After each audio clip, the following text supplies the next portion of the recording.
Good afternoon and welcome to BBC News. Reports from Russian news agencies say at least 10 people have been killed following explosions in the St. Petersburg metro system. Russian President Vladimir Putin, who's in St. Petersburg for a meeting with the leaders of Belarus, said the cause of the blast was not clear and efforts were underway to find out. He said he was considering all possibilities, including terrorism. Our Moscow correspondent Sarah Rainsford has the latest. Well, this was an explosion, at least one explosion. There are reports of 2 explosions possibly on the St. Petersburg metro system. This is, of course, Russia's second city, and this was at least one metro station right in the heart of that city. Now, we understand a number of people have been killed.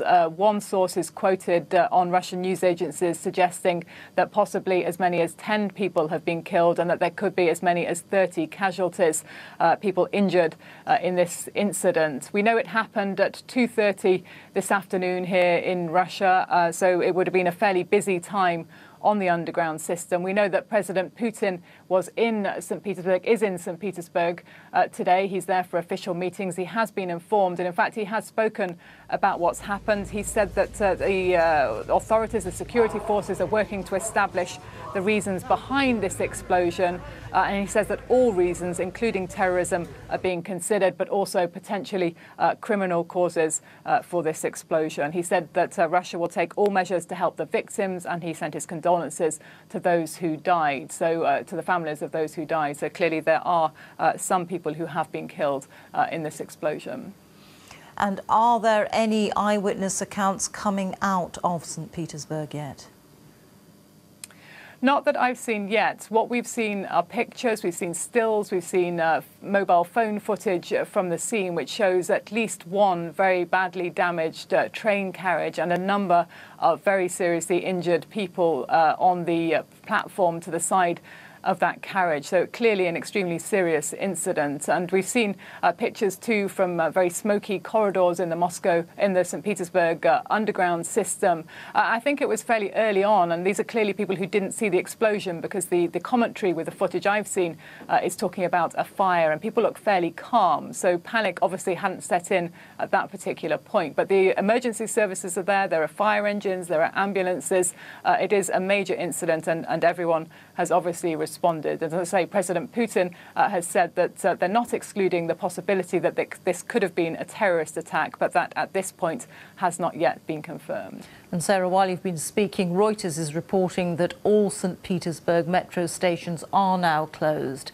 So this is an event that's clearly being taken extremely seriously for the point of view of safety of passengers. It is some time, is it not, since Russia has experienced any major terrorist attack? Should this be proved eventually to be the case, what's happened now?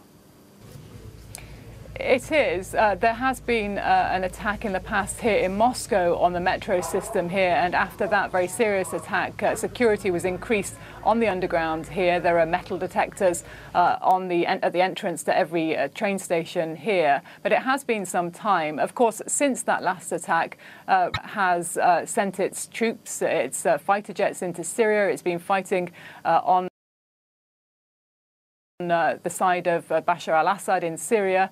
It says it did that to fight against terrorism, to fight against its own insurgents here, Islamic insurgents, extremists here in Russia who had been going to Syria to fight there. So there is an Islamist insurgency here in Russia. There have been attacks in the past which have been blamed on those groups. At the moment, we don't know who might be behind this and whether or not, in fact, it is indeed a terrorist attack. But certainly it's a very serious incident. And as I say, President Putin has said that that's one thing that the authorities here, the security forces, are investigating at the moment. Sarah Rainsford there in Moscow with the latest. Let's just show you the pictures that we're just getting in here, showing the immediate aftermath of this, taken from a passing train in the metro station. You can see all the doors and the trains cleared after the reports of at least one explosion, but we understand 2 metro stations are in fact the centre of the inquiries. We're talking about the Sennaya station, and we'd seen pictures of one carriage with the doors blown out with casualties nearby. That was at the Sennaya station. Also hearing of an incident at the Tekhnologichesky Institute service metro, and that too has been dealing with reports of an explosion. So 2 explosions it sounds like, but we have not had confirmation of that. The TASS and Interfax news agencies reporting that the blast hit the 2 stations. Images posted on social media also showing considerable damage to 1 carriage at least. President Putin, as we were hearing, has been in St. Petersburg. He's now just outside St. Petersburg. He's been having talks with the Belarus President Alexander Lukashenko. He said, "I have already spoken to the head of our special services. They are working to ascertain the cause." Reports suggesting 20. Now we're hearing 50 injured, and reports, unconfirmed at this stage, that one of the blasts may have involved a device fitted with shrapnel. Metro officials said they are introducing extra security measures. As a result, the entire metro station in St. Petersburg is currently shut down. So that's the latest on the situation in St. Petersburg. We are looking now at live pictures there of the street outside the metro station. As you can see, a massive security operation still underway. Ambulances still there to cater for the many casualties resulting from the explosions. We will return to that story as soon as we've got some more news.